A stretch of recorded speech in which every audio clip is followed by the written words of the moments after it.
बैठक होने वाली है, तो आपकी पार्टी की कितनी सीटों की मांग है और कितनी सीटें मिल सकती है? अब तो मतलब रिपब्लिकन पार्टी ने वैसे एक महीना पहले ही माननीय चंद्रकांत बावन फुले जी जो बीजेपी के अध्यक्ष है, उनको हमारे डेपुटेशन ने जाकर एक लिस्ट उनको दे दी थी और उसमें मैंने शुरू से बताया कि आरपीआई को एक 20-21 जगह की सीट हम लिस्ट दिया है, लेकिन आरपीआई को 8-10 जगह मिलनी चाहिए, इसी तरह की मांग हमने की थी।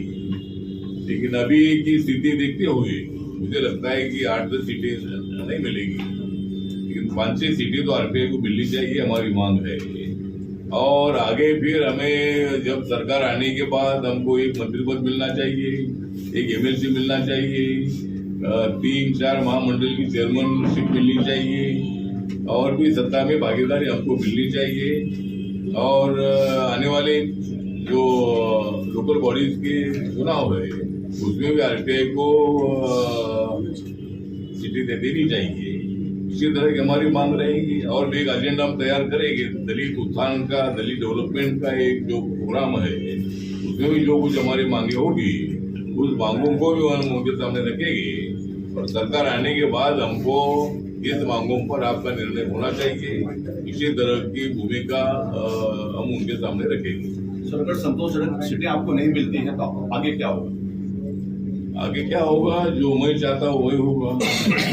आगे तो ये होगा कि मैं केंद्र सरकार में मंत्री हूँ, तो मुझे महादेव जानकर जैसा निर्णय मैं नहीं ले सकता हूँ। मेरी पार्टी में मंत्री होने से देश भर में बढ़ गई है। अंडमान निकोबार हो, लक्षद्वीप हो, दादरा नगर हवेली हो, दीव दमन हो, साउथ इंडिया हो, नॉर्थ इंडिया हो, नॉर्थ ईस्ट हो, हर जगह पर मेरे पार्टी का यूनिट है। मुझे पूरे देश का विचार निर्णय लेते करना पड़ेगा। कुछ बातें यहाँ नहीं हो रही, बात सही है, लेकिन एकदम मेरा निर्णय कुछ ऐसा विरोध में नहीं होगा। मैं महायुति के साथ ही रहूंगा। सीटें कम मिलती है तो उसके बदले में आगे सत्ता की भागीदारी ज्यादा कैसी मिल सकती है, इस पर हम चर्चा करेंगे और वो मतलब उनके तरफ से हम एश्योरेंस लेंगे और हम महायुति के साथ ही रहेंगे। सर, महाविकास आघाड़ी का आज बैठक हुई और उन्होंने चुनाव आयोग के सामने ज्ञापन दिया है कि जो महायुति है वो जो वोटर्स हैं हर इलाके में उसको कम करने का काम कर रही है वोटिंग लिस्ट से, तो उस पर आप क्या मुझे लगता है कि महाविकास आघाड़ी ये मतलब झूठे आरोप लगाने में महायुति का कोई हाथ नहीं पकड़ सकते। वो इलेक्शन कमीशन के पास गए और वोटर कम करने का क्या विषय है, वो कम करके हमारा ही नुकसान है। तो हम ज्यादा वोटर बढ़ाना चाहते हैं, ज्यादा परसेंटेज वोटों का करना चाहते हैं और इसीलिए मुझे लगता है कि हम वोटर बढ़ाने का काम करते हैं, कम करने का काम नहीं करते हैं। वोटर जो वो बढ़ जाएगा तो हमारा वोट को बढ़ जाएगा, हम कम करके हमारा नुकसान करेंगे। वोटर कम करने का अधिकार हमको कोई नहीं है। जो वोटर बना है उनको वोट देने का अधिकार है और उनको मतलब वोटिंग उनको करने का पूरा अधिकार है। इसीलिए हमने कोई वोटिंग कम किया ये आरोप में बिल्कुल तथ्य नहीं है। ये झूठ बोलने में महाविकास आघाड़ी बहुत ही आगे है और हमने कोई 5,000 वोट हर कॉन्स्टिट्यूंसी में कम किया है, इस आरोप में बिल्कुल तथ्य नहीं है, ये आरोप झूठ है। सर, महाविकास आघाड़ी की सीट बंटवारे की जो बैठक अभी भी जारी है, उनका अभी तक बंटवारा नहीं हो पाया है। संजय राउत का आरोप है कि अगर यहाँ से बंटवारा नहीं हो पाता सीट बंटवारे का तो दिल्ली से उसका बंटवारा किया जाए, उसको आप कैसे देखते हैं? बोलते हैं कि भाई ये दिल्ली जाते हैं, दिल्ली नहीं जाएंगे तो क्या पाकिस्तान जाएंगे क्या? तो हमको दिल्ली हमारे देश की राजधानी है और दिल्ली में हमारे नरेंद्र मोदी जी, अमित शाह जी वहाँ पर बैठते हैं। तो फैसला अगर करना है तो जहाँ विवाद होता है उस विवाद को सुलझाने का काम अमित शाह जी करते हैं और इसलिए दिल्ली जाना पड़ता है। और तुमको दिल्ली नहीं जाना है तो लेकिन कांग्रेस वाले दिल्ली जाते हैं भी ध्यान में रखो।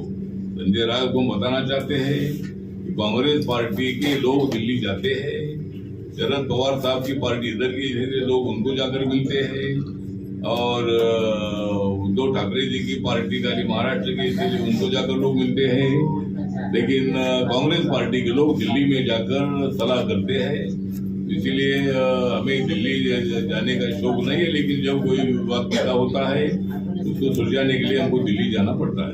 सर, जहांगीर पाटिल ने आरोप लगाया कि आने वाले विधानसभा चुनाव में हम जो महायुति के जो उम्मीदवार है उनको हराने की कोशिश करेंगे, उसको आप कैसे देखते हैं? नहीं, जरांगे पाटिल जी ने बोला है कि भाई मैं ऐसा करूंगा वो करूंगा, धमकी देने का काम जरांगे पाटिल जी करते हैं। वो आदमी तो अच्छा है, लेकिन धमकी देने में बहुत अच्छा है। तो वो धमकी हर बार वो देते हैं कि मैं ये करूंगा वो करूंगा। ठीक बात है, हमारी कुछ सीटें जरूर हमारी कम आई, लेकिन लोकसभा का चुनाव के आंकड़े देखते हैं तो आगे पीछे आंकड़े है, वोट मिला है।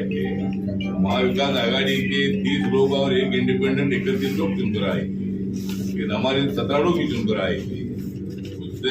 लेकिन उसके बावजूद भी हमारा वोटिंग परसेंटेज उसके थोड़ा सा पीछे है, लेकिन हम ज्यादा पीछे नहीं है। इसीलिए जरांगे पाटिल का कोई इफेक्ट होगा नहीं। जरांगे पाटिल जो भी भूमिका लेना चाहते हैं, मेरा जरांगे पाटिल जी को निवेदन है और एक ऑफर भी है कि मनोज जरांगे पाटिल जी ने अगर उनको राजनीति में बड़ा नेता बनना है तो वो मेरे साथ आए या महायुति के साथ आए, या उल्टा सीधा बोलने से कुछ होगा नहीं। सरकार हमारे आने वाली है और इसीलिए मुझे लगता है कि अच्छे काम के लिए सरकार ने तुम्हारा निर्णय लिया है। जरांगे पाटिल जी ने महाविकास आघाड़ी का सपोर्ट न करते हुए उन्होंने महायुति का सपोर्ट करना चाहिए। उन्होंने फडणवीस जी के साथ जो विवाद हमेशा वो कर रहे हैं उसको भी मिटाना चाहिए, और मैं दोनों का मिटाने के लिए तैयार हूँ। और फडणवीस और जरांगे पाटिल की दोस्ती हो जाएगी तो महाराष्ट्र की राजनीति में और भी अच्छा एक वातावरण तैयार हो सकता है। इसीलिए फडणवीस जी के साथ जरांगे पाटिल जी ने दोस्ती करनी चाहिए और उन्होंने महायुति के साथ आना चाहिए। सर, हिंदी में बोलिए। लाडकी बहन योजना के बारे में कहा जाता है कि अभी इलेक्शन का समय है तो जिसकी वजह से लोग रिश्वत देने की कोशिश कर रहे हैं, तो उसके बारे में क्या कहना चाहेंगे? लाडकी बहन योजना के बारे में इलेक्शन का समय है तो कहा जाता है कि रिश्वत देने की कोशिश कर रहे हैं और ये इलेक्शन के बाद में इसके ऊपर एक्शन उठाया जाएगा, तो क्या कहना चाहेंगे इसके बारे में? लाडली बहन योजना जो है, ये योजना जिस तरह मध्य प्रदेश में शिवराज सिंह चौहान जी ने शुरू की और उनको वहाँ बहुत बड़ा फायदा हुआ। वहाँ की विधानसभा भी उन्होंने जीत ली और लोकसभा में 29 सीटें लोकसभा की पूरी सीटें उन्होंने जीत ली है। तो लाडली बहन योजना का फायदा हमें जरूर होगा। और भी बहुत सारे निर्णय हैं, सबसे ज्यादा फायदा लाडली बहन योजना का होगा और ये योजना बंद होगी नहीं। आगे आगे वो पैसा बढ़ते जाएगा। अभी 1500 रुपए मतलब एक दिन में 50 रुपए मिलते हैं, आगे वो पैसा बढ़ता जाएगा और हमारी बहनों को, लाडली बहनों को इतना जो फायदा है इतना उनके संसार के लिए फायदा होगा। इसीलिए लाडली बहन योजना बिल्कुल बंद होगी नहीं। हमारी सरकार आएगी तो और भी इसमें बढ़ोतरी करेगी, लेकिन ये योजना बंद होगी नहीं।